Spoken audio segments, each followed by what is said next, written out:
अगर हम गीता का पुल्लिंग देखेंगे तो गीता शब्द का पुल्लिंग होता है गीत। जो हम कहते हैं ना, बहुत अच्छा गीत है, बहुत अच्छा गाना है। सोचने की बात यह है कि कुरुक्षेत्र की युद्ध भूमि में कौरव और पांडव अभी बस लड़ाई करने ही वाले हैं, और इतने गंभीर स्थिति में कोई भले कैसे गीत गा सकता है या नहीं? जब मान लीजिए इतने गंभीर स्थिति चल रही है, तो भला कोई कैसे कोई गीत गुनगुना सकता है? वो बड़ी सीरियस बात होनी चाहिए। तो प्रश्न उठ सकता है कि गीत कैसे हुआ? ये तो श्रीमद् भगवत गीता वचन होना चाहिए, श्रीमद् भगवत गीता वाक्य होना चाहिए। गीता गीता ही क्यों बोला? इसका उत्तर यह है, स्वयं ब्रह्मा जी बोलते हैं, कथा गानम नाट्यम गमनम अपि वंशी प्रिय सखी, कि भगवान कुछ भी बोलते हैं तो वो शब्द नहीं होते, वो गीत होते हैं। और भगवान चलते हैं तो उनका वो चलना नहीं होता, वो नृत्य ही होता है। इसलिए भगवान ने जब कुरुक्षेत्र की युद्ध भूमि में गीता सुनाई, तो वो स्वतः गीत के रूप में प्रस्तुत हुई। तो इसलिए इसको गीता बोला जाता है। तो इस प्रकार श्रीमद् भगवत गीता का विश्लेषण हमने समझा। देखा जाए तो हम इसको बहुत अच्छी तरह से और बहुत गहराई से समझ सकते हैं, परंतु शुरुआत में हम कुछ ही चर्चा कर रहे हैं। भविष्य में हम इस पे और डिटेल्स में जाएंगे। इसके बाद चर्चा आती है कि भगवत गीता महाभारत ग्रंथ में 18 पर्व हैं, आप सब जानते ही होंगे। महाभारत के 18 भाग हैं, उसमें से जो 12वां भाग है उसको बोलते हैं भीष्म पर्व, जहां पर भीष्म देव ने युधिष्ठिर महाराज को शिक्षा भी दी थी और अन्य लीला भी हुई थी। भीष्म पर्व के 27वें अध्याय से और कुछ 42 या 43वें अध्याय तक श्रीमद् भगवत गीता का ज्ञान वहां पर है। अध्याय 27 से लेकर 43 या 45 तक महाभारत का भीष्म पर्व में अध्याय 27 से अध्याय 43 या 45 तक श्रीमद् भगवत गीता लिखी गई है, और वहां से गीता का मूल स्रोत है। अभी प्रश्न उठ सकता है कि श्रीमद् भगवत गीता का बोलने की क्या जरूरत थी? ये बहुत ही एक अच्छा प्रश्न है कि गीता को बोलने की क्या आवश्यकता थी। देखिए, भगवान जब इस सृष्टि में प्रकट थे, जब अपनी लीला कर रहे थे आज से 5000 साल पहले द्वापर युग में, तो भगवान अपने भक्तों का रक्षण करते थे। यदा यदा ही धर्मस्य ग्लानिर्भवति भारत अभ्युत्थानम धर्मस्य तदात्मानं सृजाम्यहम् परित्राणाय साधूनां विनाशाय च दुष्कृतां धर्म संस्थापनार्थाय संभवामि युगे युगे। भगवान जब इस सृष्टि में आते हैं तो उनके दो मुख्य कार्य होते हैं। असुरों का संहार करना, जो असुर होते हैं, जो बुरे लोग होते हैं, उनका संहार करना, उनका दमन करना, और जो भक्त होते हैं उनका रक्षा करना, उनकी रक्षा करना।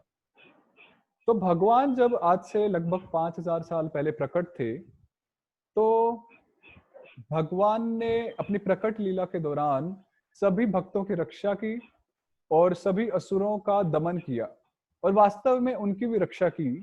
क्योंकि ऐसा कहा जाता है शास्त्रों में कि भगवान ने जिस किसी असुर को मारा, जिस किसी असुर की भगवान ने हत्या की, उसको मुक्ति प्राप्त हुई। इसलिए ऐसा कहा जाता है कि कुरुक्षेत्र की युद्ध भूमि में जितने भी सैनिक मरे थे, चाहे वो कौरव पक्ष के हों या वो पांडव पक्ष के, उन सबको मुक्ति प्राप्त हुई, क्योंकि वो सब कृष्ण के सामने उन्होंने प्राण त्यागे। और क्योंकि श्री कृष्ण परम भगवान है, तो उनके सामने प्राण त्यागने मात्र से उनको मुक्ति प्राप्त हुई। तो ये जब सब हो गया, तो भगवान ने सोचा कि जब मैं अप्रकट हो जाऊंगा, जब मैं इस पृथ्वी से चला जाऊंगा अपने धाम में, तो आने वाले समय में, क्योंकि आने वाला समय ज्यादा अच्छे समय नहीं है, वो कलयुग का समय होने वाला था जिसमें हम सब रहते हैं, तो भगवान ने सोचा कि आने वाले समय में किस प्रकार असुरों का संहार होगा या आसुरी प्रवृत्ति का संहार होगा, उसका दमन होगा। ये विचार करके उन्होंने अर्जुन को निमित्त बनाया और अर्जुन को निमित्त बना के उन्होंने श्रीमद् भगवद गीता का ज्ञान सुनाया। क्योंकि श्रीमद् भगवद गीता का ज्ञान जो कोई सुनता है उसके हृदय से आसुरी प्रवृत्ति, जितनी भी बुरी आदतें हैं, बुरी प्रवृत्ति हैं, वो सब छूट जाती हैं और अच्छाई उसके हृदय में बसती है। धर्म का वास उसके हृदय में होता है जो श्रीमद् भगवद गीता का पठन पाठन करता है और उसको अपने जीवन में उतारने का प्रयास करता है। ये बड़ा ही महत्वपूर्ण है। जब किसी व्यक्ति को बीमारी होती है तो वो बीमार व्यक्ति क्या करता है, किसी डॉक्टर के पास जाता है। तो अभी क्या होता है, तो डॉक्टर बीमार व्यक्ति की नसें पकड़ते हैं और बताते हैं कि आपको लीवर की प्रॉब्लम है, आपको ये फलाना फलाना दवाई खानी है और ये रहा आपका प्रिस्क्रिप्शन।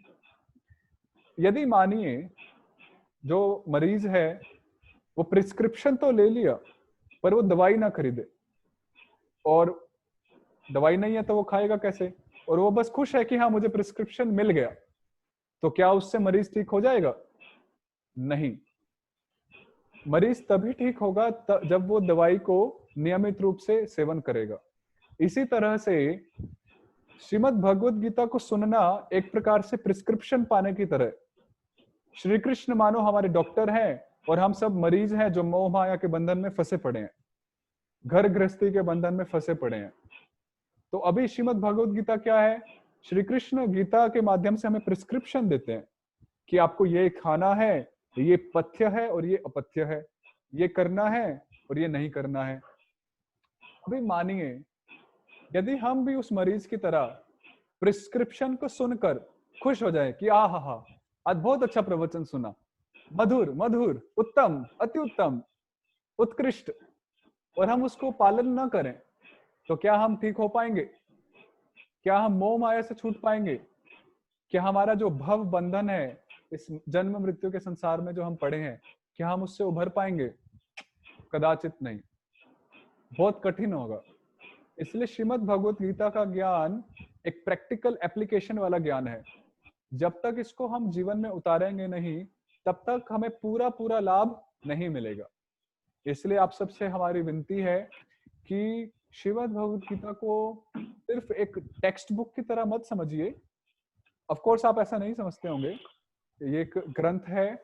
इस ग्रंथ को पढ़ के सुन के सबसे पहले सुनना है, श्रवण करना है, उसके बाद अन्य समय पे हमें उसका चिंतन करना है, मनन करना है, कंटेम्पलेट करना है कि हमने क्या सुना, हमने क्या पढ़ा।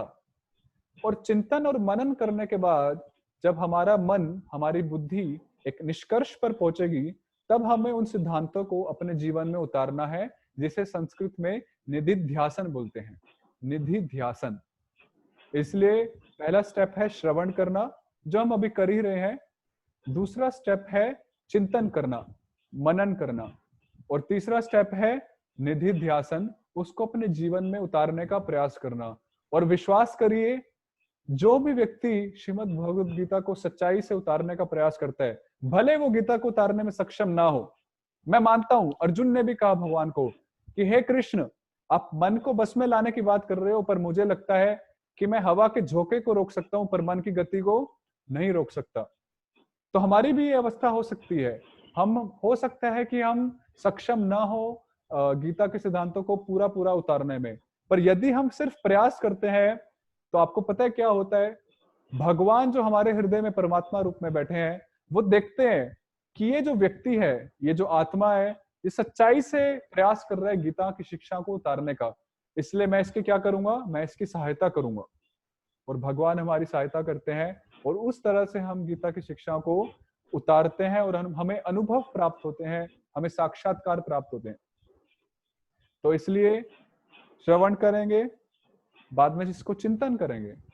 देखिए, कई बार जब धर्म की बात आती है, विशेष रूप से भारत में या पूरे विश्व में, तो लोग धर्म की बात सुन के कुछ पीछे हट जाते हैं। आजकल लोगों को धर्म में इतनी रुचि नहीं रही, क्योंकि आजकल बहुत खींचातानी चलती है।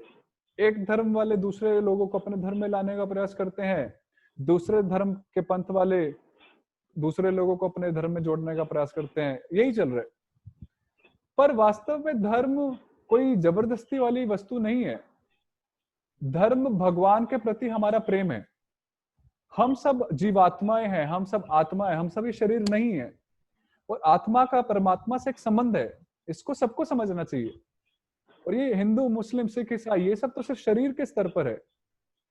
वास्तव में अल्लाह, जीसस, गॉड, भगवान, नाम अलग अलग है, व्यक्ति एक ही है।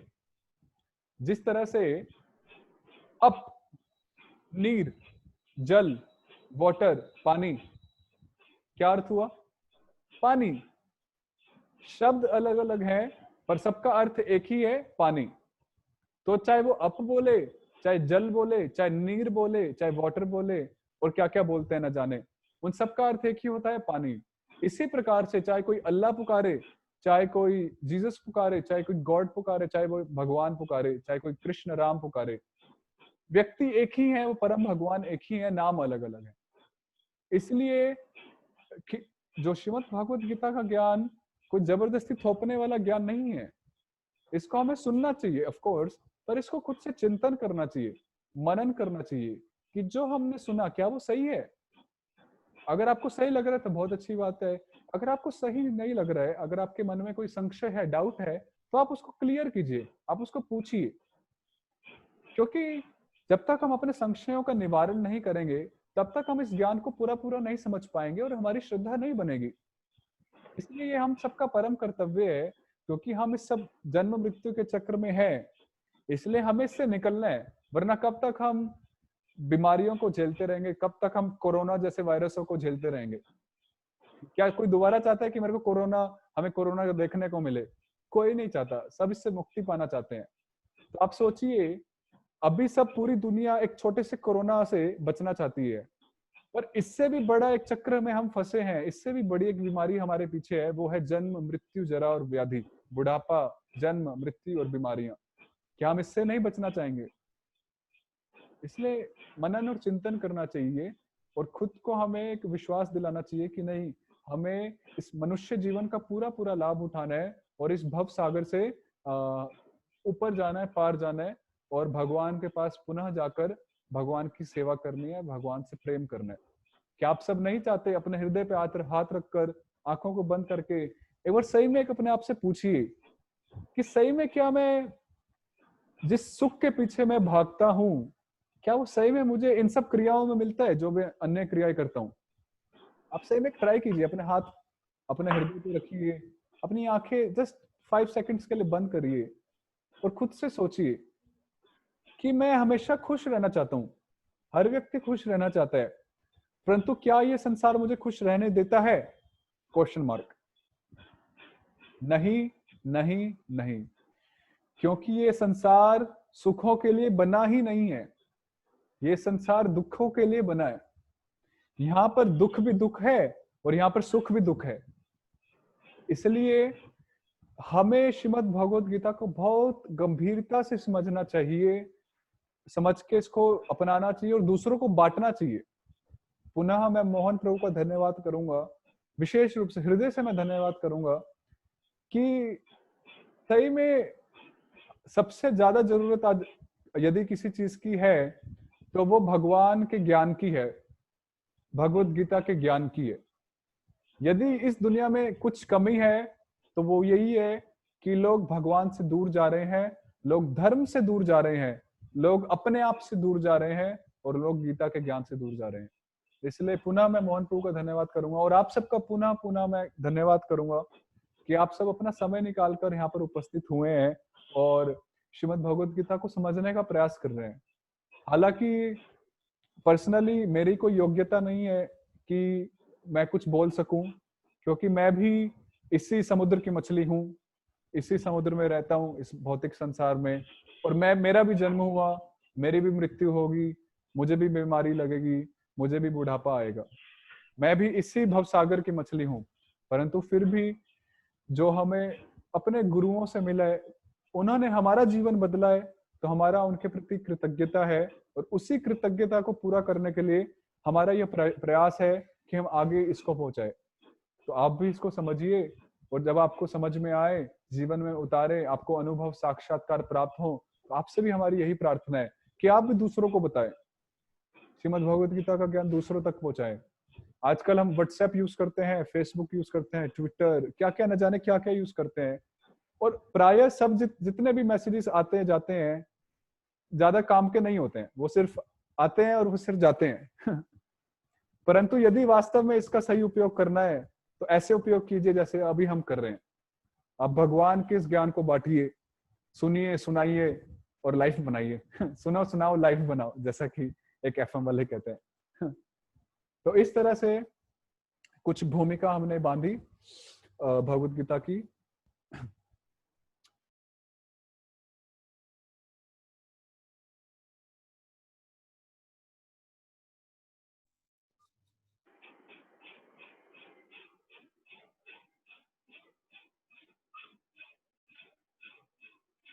हरे कृष्ण प्रभु जी।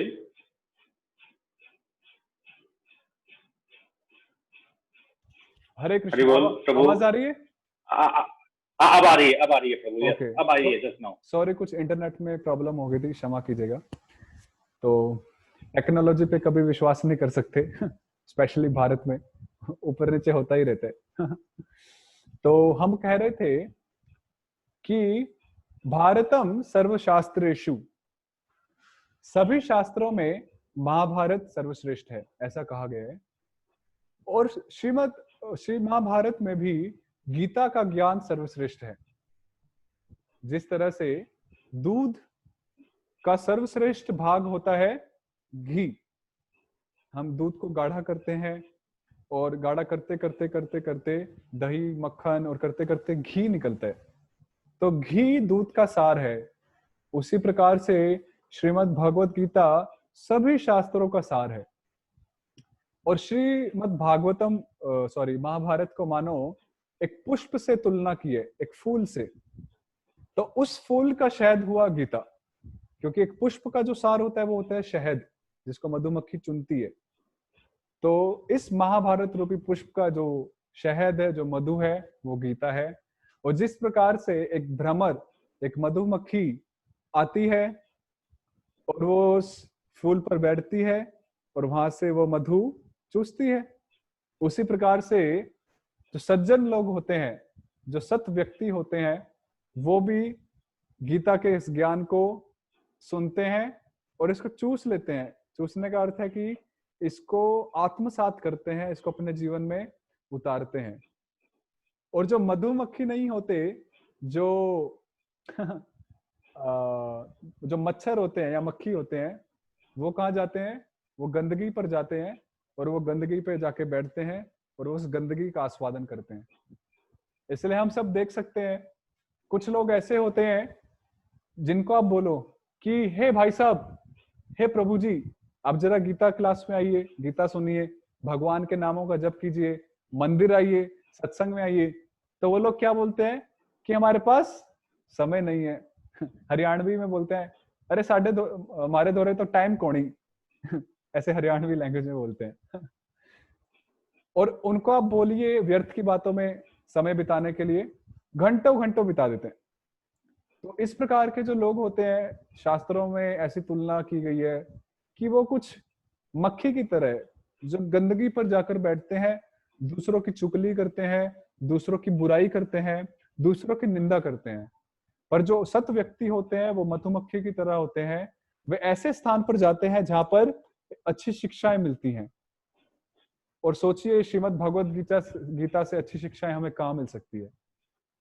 जिस क्लासरूम में स्वयं भगवान टीचर हो, तो क्लासरूम नहीं, वो स्वयं वैकुंठ है। हमारी इस क्लासरूम के टीचर और कोई नहीं है। मैं टीचर नहीं हूं, मैं भी एक शिक्षक नहीं हूं, मैं एक आपकी तरह विद्यार्थी हूं। इस क्लासरूम के यदि कोई टीचर है तो वो स्वयं श्री कृष्ण है। क्या आप इस बात को मानते हैं? तो अंगूठा ऐसे कीजिए। इस क्लास के जो टीचर हैं हम नहीं है, हम तो सिखा रहे हैं सीखने के लिए, पर वास्तव में इस क्लास के जो टीचर हैं वो श्री कृष्ण है। तो क्या आप सब कृष्ण से सुनना चाहेंगे? मैं तो सुनना चाहूंगा। वो कोई लोग 2 अंगूठे दिखा रहे हैं। तो इसलिए तो श्री कृष्ण सर की जय।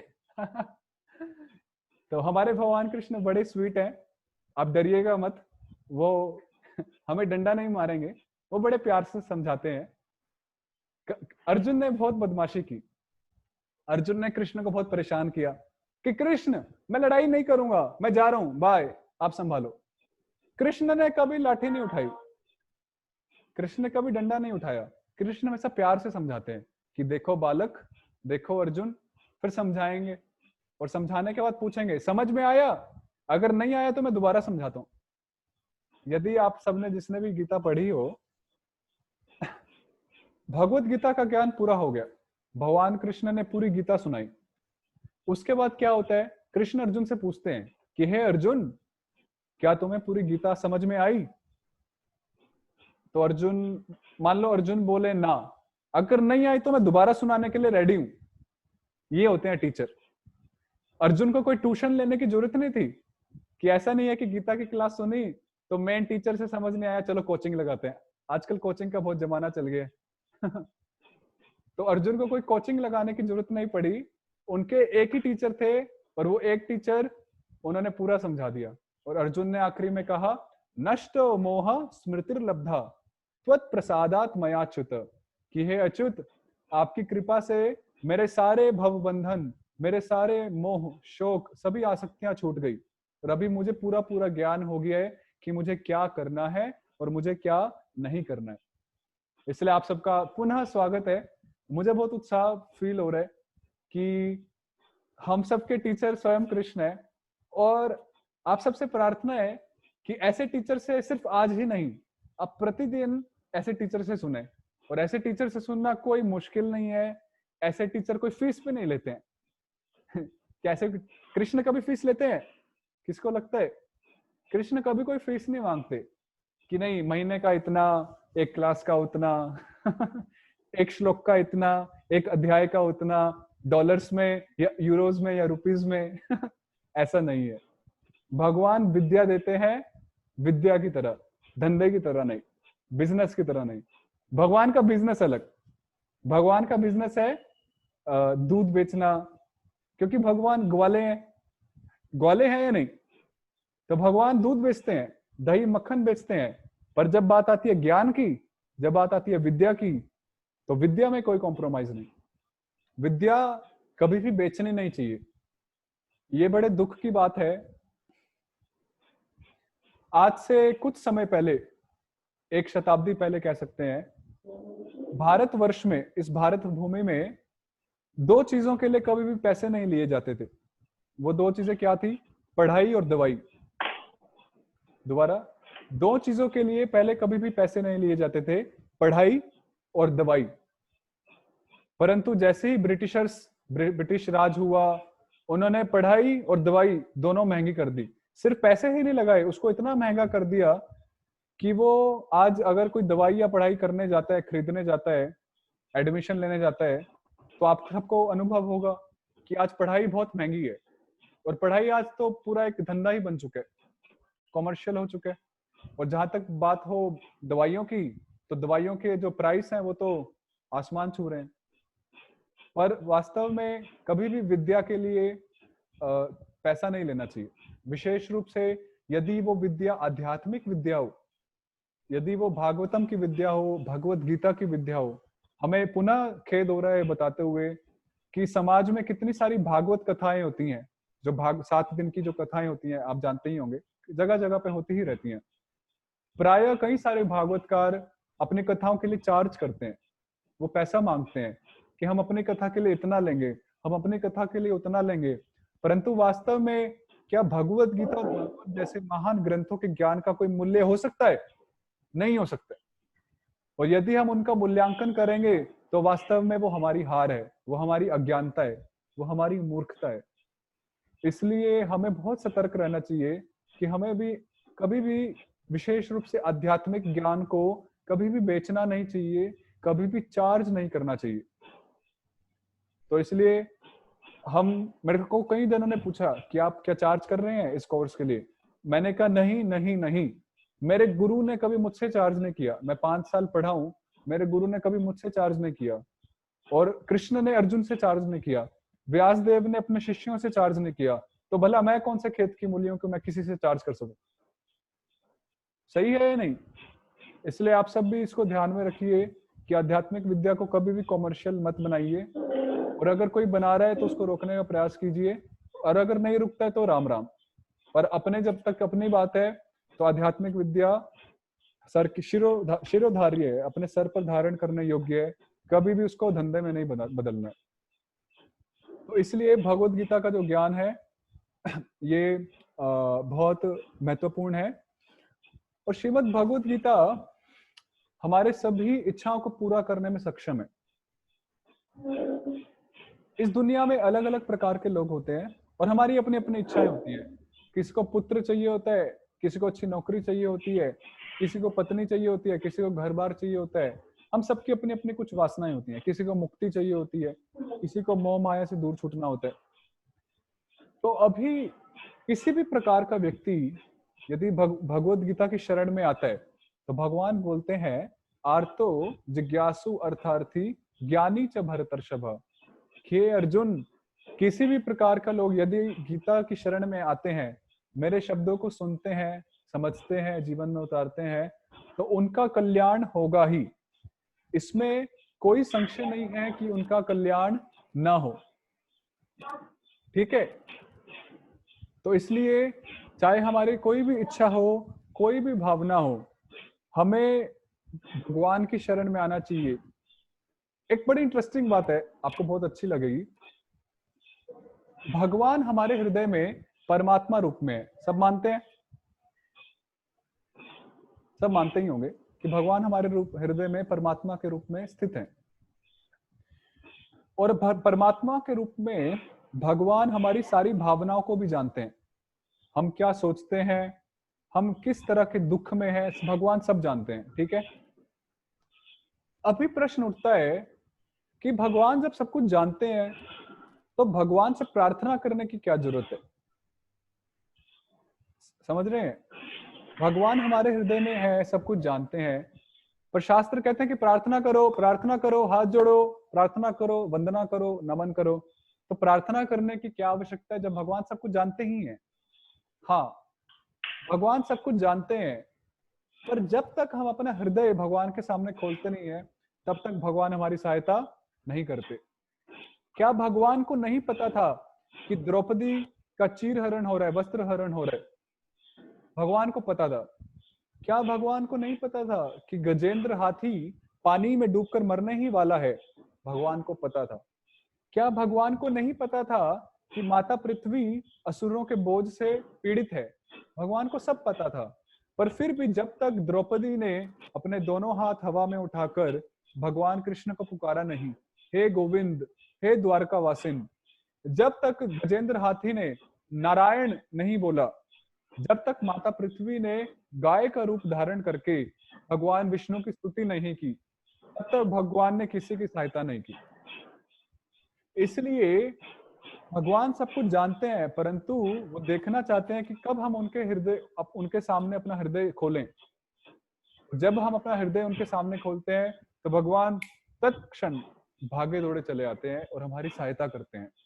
इसी प्रकार से जब हम भगवत गीता की शरण में आते हैं तो वास्तव में भगवत गीता की शरण में आना मतलब भगवान की शरण में आना। पुनः मैं दोहराऊंगा, भगवत गीता का ज्ञान और भगवान में कोई अंतर नहीं है।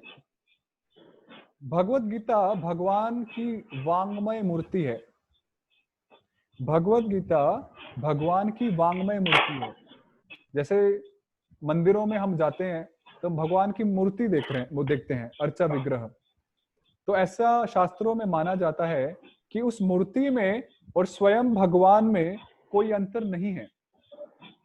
इसी तरह से भगवान में और शास्त्रों में कोई अंतर नहीं है। इसलिए शास्त्रों की शरण लेना मतलब भगवान की शरण लेना।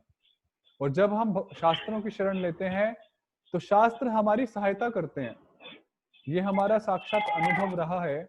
आपको जब भी कोई समस्या हो तो आप शास्त्रों की शरण लें और शास्त्रों को खोलें, उसको पढ़ें।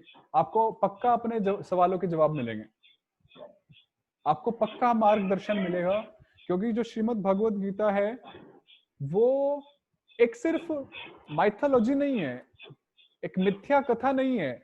कुछ लोग ऐसा मानते हैं कि भगवत गीता, महाभारत, रामायण, सभी पुराण ये सब माइथोलॉजी है।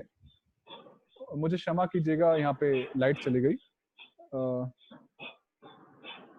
ठीक है, तो थोड़ा अभी ठीक है थोड़ा सा। हाँ चलेगा प्रभु जी, कोई नहीं। आई एम सॉरी बट ये थोड़ा हॉरर गीता लेसन्स थोड़े डर जय ठाकुर जी की मर्जी। Horror Geeta lessons. Anyhow, तो मैं क्या कह रहा था? कैन एनीवन रिपीट, मैं क्या बोल रहा था? हाँ, कि जो भी गीता की शरण में आते हैं तो गीता हमें सहायता करती है। क्योंकि गीता, जैसे मान लीजिए मैथमेटिक्स है, केमिस्ट्री है, बायोलॉजी है, इंग्लिश है, हिंदी है, अन्य अन्य बुक्स हैं, वो एक जड़ विद्या है, वो मैटर है। जड़ विद्या मतलब उसमें चेतनता, उसमें कोई एनर्जी नहीं है, उसमें सचेत नहीं है, वो कॉन्शियस नहीं है, वो जीवित व्यक्ति या जीवित वस्तु नहीं है, वो ज्ञान जीवित नहीं है। परंतु भगवत गीता का ज्ञान जीवित है, सजीव है, कॉन्शियस है। और जब हम इस ज्ञान के प्रति श्रद्धा रखते हैं और इस ज्ञान को समझने उतारने का प्रयास करते हैं, तब ये ज्ञान हमारी सहायता करता है। ये सब माइथोलॉजी नहीं है, ये वास्तव है। जब हम गीता के ज्ञान पर विश्वास रखते हैं और उसको उतारने का प्रयास करते हैं अपने जीवन में, तो वो गीता का ज्ञान हमें सहायता करता है, अधिक सहायता करता है समझ आने में और उसको इम्प्लीमेंट करने में अपने जीवन में। इसलिए जब भी हमें कोई समस्या होती है, सबसे उत्तम मार्ग है कि हम अपने सगे संबंधी, रिश्तेदार, मित्र, फ्रेंड्स, बंधु बांधव बहुत अच्छे हैं, कोई दिक्कत नहीं है, पर सर्वप्रथम हमें अपना हृदय, अपने दुखों को भगवान के सामने सुनाना चाहिए। हमें कोई भी दुख हो, हमें शास्त्र उठाने चाहिए और शास्त्रों में देखना चाहिए कि भगवान कृष्ण, भगवान राम, भगवान विष्णु क्या बोलना चाहते हैं मेरी समस्या के बारे में। तो इसलिए जब भी आपको कोई दुख हो, क्योंकि देखो दुख तो सबके जीवन में आता है, कोई ऐसा नहीं कह सकता कि उसके जीवन में दुख नहीं है। अगर कोई ऐसा कहता है तो मेरा उसका कोटि कोटि प्रणाम है, मेरा उसके चरणों में पर ऐसा सही में संभव नहीं होता है, क्योंकि सबको दुख होते ही हैं। और भगवान ने गीता में बोल दिया, दुखालयम अशाश्वतम, दुखालयम अशाश्वतम, दुखालयम अशाश्वतम। भगवान ने सृष्टि करी इस संसार की और स्टैंप लगा दिया, स्टैंप कि ये कैसा है, ये ISO नहीं है, ये ISI नहीं है, ये दुखालयम अशाश्वतम है। यहाँ ये दुख का घर है, दुख का घर है और दुख का घर है। तो यदि अभी कोई व्यक्ति बोले नहीं जी भाई हम तो बहुत चंगे हैं, अरे भाई मैं तो बहुत खुश हूँ, how are you, I am fine, ये सिर्फ बोलने में अच्छा लगता है अपने हृदय पे हाथ रख के देखिए, सबकी बात हो रही है, मैं अपने भी बात कर रहा हूँ, दुख हमारा पीछा नहीं छोड़ते हैं अगर सही में छोड़ते तो कोरोना कहाँ से आ गया भाई? Who is this corona? बेचारा 3 महीने का बालक है, 4-5 महीने का। कोरोना का जन्म कब हुआ? दिसंबर में हुआ 6 महीने के बालक ने पूरी दुनिया को हिला दिया। अगर हम कोरोना के एक बालक ही मान लें, बच्चा मान लें, तो 6 महीने का हुआ ना बच्चा। दिसंबर में चाइना वालों ने जो भी था निकला वहां से, और अभी मई या जून शुरू हुआ, 6 महीने हो गए। 6 महीने के इस छोटे से बालक ने, जिसका नाम है मिस्टर कोरोना, उसने पूरी दुनिया हिला दी और आज हम अपने घर में बंद हैं। तो क्या ये दुख नहीं है? आज सभी अपने घर से बाहर निकलना चाहते हैं, अपने काम धंधे करना चाहते हैं और जो भी हम करते हैं वो करना चाहते हैं, परंतु हम सब बंद गए। किसकी वजह से? तो 6 महीने का बालक आया ना पड़ोस के चाइना देश में वो पड़ोसी का बच्चा बड़ा बदतमीज है और उसने सबकी गतिविधियां फुल स्टॉप लगा दिया, पूर्ण विराम। तो ये दुख है। कहने का अर्थ है कोरोना तो एक नमूना है और ऐसे कितने नमूनों से हमें गुजरना पड़ता है। तो इसलिए समझदारी इसी में ही है कि हम अपने आप से झूठ ना बोलें। कब तक हम अपने आप से झूठ बोलेंगे? कई लोग दुख में होते हैं परंतु वो सबसे छुपा के चलते हैं कि मैं दुख में हूं, और वो अपने आप को सुखी दिखाना चाहते हैं। हाँ, हाउ आर यू, कोई किसी पूछता है how are you, I'm fine, I'm good, yeah, how are you, what about you, yeah, I'm good too. बस ये दिखाने में ही अच्छा लगता है भाई, इंग्लिश की प्रैक्टिस करने में ही अच्छा लगता है, पर वास्तव में इंग्लिश की प्रैक्टिस आजकल बहुत चलती है, लोग बहुत इंग्लिश सीखना चाहते हैं, उसमें ही अच्छा लगता है ये सब, how are you, I am fine, I am good too, this and that. पर वास्तव में हृदय पे हाथ रख के देखेंगे तो आंसू ही बह रहे हैं, हृदय तो हमारा, आत्मा हमारी, हमारा हृदय आंसू ही बहाए जा रही है कि यार इसमें, इस संसार में दुख ही दुख है, सुख हमें मिल ही नहीं रहा। जैसे एक बारी एक होता है, एक सर्कस लगी, एक जगह पे एक सर्कस लगी, सर्कस। तो उस सर्कस को देखने के लिए कई सारे लोग आए और टिकट खरीदने के लिए लाइन में खड़े हो गए। उस सर्कस का एक नियम था कि उस सर्कस को एक समय पर एक ही व्यक्ति देख सकता है। उस सर्कस को एक समय पर सिर्फ एक ही व्यक्ति अंदर जाके देख सकता है, बाकी सब बाहर लाइन में खड़े रहेंगे। तो अभी क्या हुआ, सबसे पहले व्यक्ति ने टिकट खरीदी 500 रुपए की, अंदर गया, बिल्कुल अंधेरा, एकदम से एक लाइट खुली, जो स्पॉटलाइट होती है उसके ऊपर स्पॉटलाइट पड़ी और तुरंत उसको एक जोर से चाटा लगा था, वो हिल गया, अरे क्या हुआ, इतने दूसरी ओर से, और इसी तरह से उसकी अच्छे से पिटाई हुई, और जब पूरी पिटाई पूरी हो गई तो वही सर्कस थी और उसको बाहर निकाल दिया दूसरे गेट से। तो अभी बाकी लोग बहुत उत्सुक हैं, हम सर्कस देखेंगे, हम सर्कस देखेंगे। अब जैसे वो व्यक्ति, जैसे ये लाइन थी, जैसे वो पहले वाला व्यक्ति यहाँ से निकला तो वो गर्दन नीचे करके निकल रहा था, पर उसने सोचा अगर मैं गर्दन नीचे करूंगा तो मेरी बेइज्जती होगी, मेरी बेइज्जती होगी, समाज में मेरी अपमान होगी, बेइज्जती होगी, इसलिए वो बड़ा खुश होके जा रहा था, बड़ा अच्छा है, बड़ा अच्छा है, बहुत अच्छा हुआ। तो सभी लोग उससे पूछ रहे थे कि भाई कैसी है सर्कस, तो उसने क्या, अपने दुख को छुपाया। क्यों छुपाया? क्योंकि उसकी बेइज्जती हो जाएगी। ये हम करते हैं अक्सर, अपने अपमान को, अपनी बेइज्जती को छुपाने के लिए हम कितने झूठ बोलते हैं, क्योंकि हम अपनी बेइज्जती कभी नहीं चाहते, कोई भी नहीं चाहता। तो उस पहले व्यक्ति ने कहा कि अरे बड़ी अच्छी सर्कस है, आप भी जाओ। दूसरी चीज ये है कि जब एक व्यक्ति दुख भोगता है उसका मन नहीं भरता, वो चाहता है कि मैंने दुख भोगा, अभी दूसरे वाला भी भोगे। ये एक दुर्जन व्यक्ति के लक्षण है। एक सज्जन व्यक्ति कभी ऐसा नहीं चाहेगा, पर एक जो बुरा व्यक्ति है वो कभी भी खुद दुख भोग के संतुष्ट नहीं होगा, वो कहेगा जैसे मैंने भोगा है वैसे दूसरे भी भोगे। यदि चाइना सोचे कि कोरोना सिर्फ हमारे देश में क्यों, पूरा विश्व कोरोना से भुगते। तो इसी प्रकार दूसरा व्यक्ति अंदर जाता है, लाइटें बंद हैं, एक तरफ एकदम से स्पॉटलाइट ऑन होती है, पिटाई पड़ती है, धूम धाम, वो निकलता है एग्जिट से, वो भी सेम मेंटालिटी, वो भी हंसने लगता है, सब कुछ ड्रेस वगैरह ठीक करता है, कपड़े वगैरह बिल्कुल चकाचक। तीसरा व्यक्ति पूछता है, भाई साहब कैसी थी सर्कस? अरे फर्स्ट क्लास, आप खुद एक्सपीरियंस करो।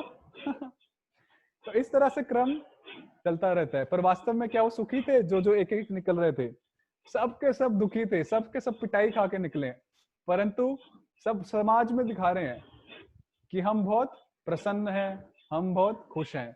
यही हमारा हाल है, चाहे ये बात अच्छी लगे या बुरी लगे, ये हम सभी का हाल है। तो अंदर से हम सब दुखी हैं। जब तक कोई सही में भगवान की भक्ति नहीं करता है, भगवान की शरण में नहीं आता है, तब तक वो कुछ ना कुछ दुख उसको लगा ही रहता है। और हम क्या करते हैं, उस दुख को छुपाते हैं समाज से, क्योंकि हमारी बेइज्जती हो जाएगी। अरे भाई किसकी बेइज्जती हो जाएगी? हमारा तो इस संसार में कोई अस्तित्व ही नहीं है। आप सोचिए, इतना बड़ा ब्रह्मांड है, भगवान की इतनी बड़ी सृष्टि है, उस सृष्टि में हमारा ये सोलर सिस्टम है जिसमें 9 प्लैनेट्स हैं, Mars, Venus, mercury, Jupiter, earth, this and that. उसमें अर्थ है, पृथ्वी, उसमें ये पूरा कॉन्टिनेंट्स हैं, 7 कॉन्टिनेंट्स, पूरा समुद्र है, 7 कॉन्टिनेंट्स हैं। उसमें एक एशिया है, एशिया में इंडिया है, इंडिया में जैसे मैं यूपी में नोएडा में हूँ, तो यूपी है, यूपी में नोएडा है, नोएडा में सेक्टर है, मैं सेक्टर 33 में हूँ, 33 में भी मैं प्लॉट नंबर A5 में हूँ, उसमें भी मैं मंदिर में एक कमरे में बैठा हूँ। मेरा क्या अस्तित्व है भगवान के दृष्टिकोण से? एक बिंदी के समान। यदि ये पूरा पेज पे एक बिंदी लगा दी जाए, सिर्फ एक डॉट ऐसे पेन से, क्या वो दिखेगी? उसको बहुत पास से देखेंगे तब दिखेगी, दूर से तो वो दिखेगी नहीं। इसी प्रकार हम है, आत्मा इतनी सी है, बिल्कुल छोटी सी, परंतु जब हम सड़क पे चलते हैं, जब अपने दोस्तों के सामने, समाज के सामने चलते हैं, तो हमारी छाती फूल ही नहीं समाती है। हम छोटे से, पर जब हमारे बात आती है इज्जत की, तो हम बिल्कुल चौड़ा के चलते हैं। भाई साहब, मैं अपनी भी बात कर रहा हूँ भक्तों, हमें सही में सच्चाई के सामने आना पड़ेगा, सच्चाई को फेस करना पड़ेगा। भाई समय का कुछ नहीं पता, कल किसको क्या हो जाए। अद्य वा अब्द शतांतो वा, आज या फिर 100 साल बाद, किसी को नहीं पता किसी का समय कब है। किसी को गारंटी है? किसी को गारंटी कार्ड मिला भगवान की तरफ से, भाई ये मशीन 30-40 साल तो चलेगी चलेगी? किसी के पास वो गारंटी कार्ड नहीं है कि जो ये कह दे कि भाई 50 साल तो भाई अपने पास है ही, 50 साल के बाद देखेंगे भक्ति वक्ति, अभी चलो कमाओ, अभी करो मजा। कोई नहीं कह सकता, कोई भी नहीं कह सकता। केदारनाथ का आप किस्सा सुनो, केदारनाथ में जब बाढ़ आई, डैम टूटा, क्या उस डैम के पानी ने बच्चे को पूछा था, अरे बच्चे कितने साल का है? 12 साल का। चल तुझे नहीं मारता। बूढ़े अंकल आप कितने साल के हो? 60-65 साल का, तुझे मारता हूँ। क्या उस पानी ने ऐसा पूछा था?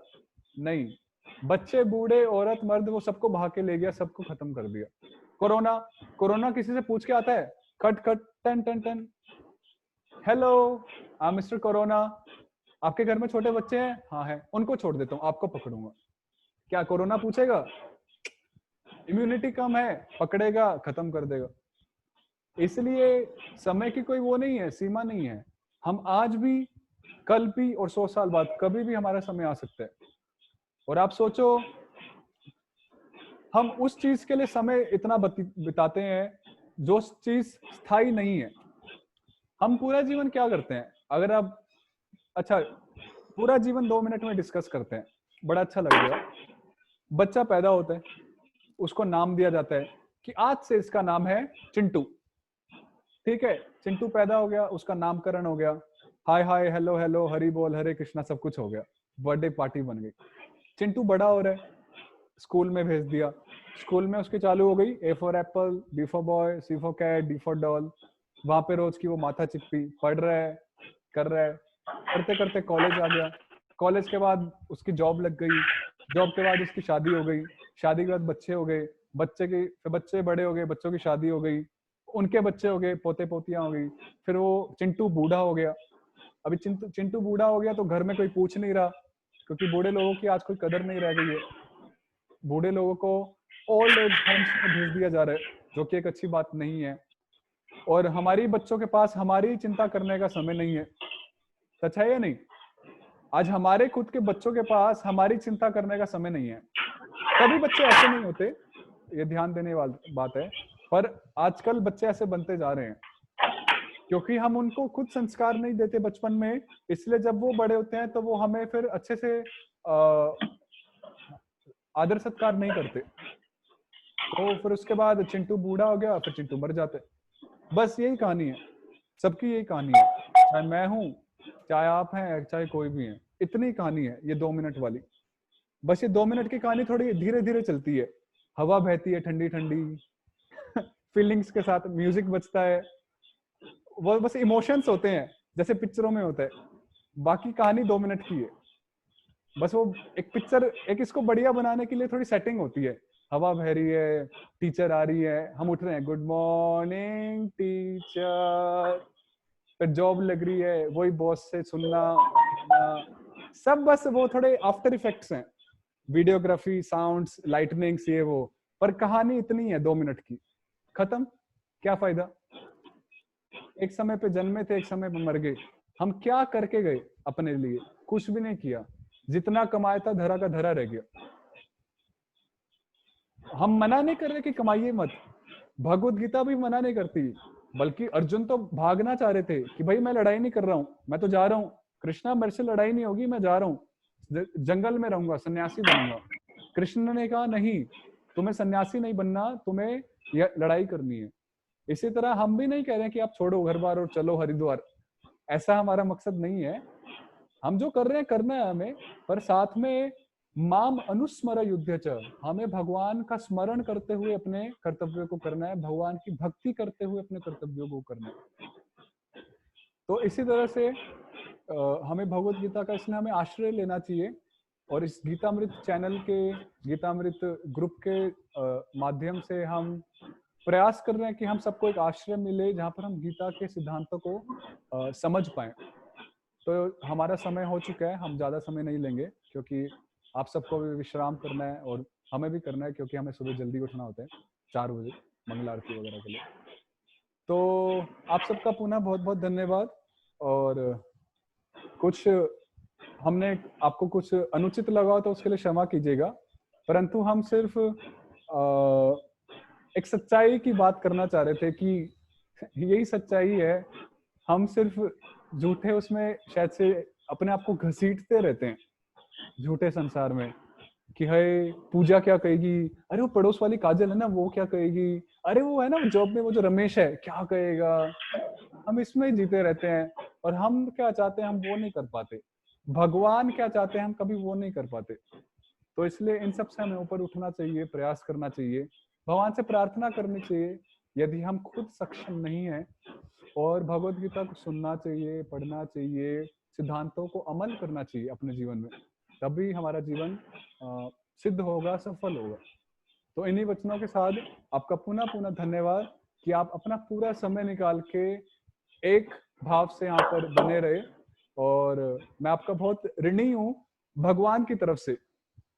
मतलब मैं तो आपका ऋणी कभी नहीं हो सकता हूँ, पर भगवान आपके ऋणी है वास्तव में कि आपने उनके वचनों को सुनने के लिए, उनकी बातों को सुनने के लिए 1 घंटा दिया। मैं हमेशा ये बोलता हूँ कि मैं जो बोल रहा हूँ मैं नहीं बोल रहा हूँ, मैं सिर्फ भगवान की बात को दोहरा रहा हूँ। I am just repeating Krishna's words, that's all. मेरा खुद का कुछ नहीं है, क्योंकि मेरी थिंकिंग क्या है, मैं क्या सोचता हूँ उससे कोई फर्क नहीं पड़ता, भगवान क्या सोचते हैं उससे फर्क पड़ता है। तो इसलिए आपका पुनः बहुत बहुत धन्यवाद। अभी मोहन प्रभु एक अनाउंसमेंट करेंगे, उसके बाद हम समाप्त करते हैं। मोहन प्रभु। हरे कृष्णा। बहुत बहुत धन्यवाद प्रभु जी, आपने इतना सुंदर तरीका से हम लोग को एक्सप्लेन किया। और कल से जो है हम अनुरोध करेंगे प्रभु जी, भगवत गीता का प्रथम श्लोक से स्टार्ट करेंगे। हाँ जी।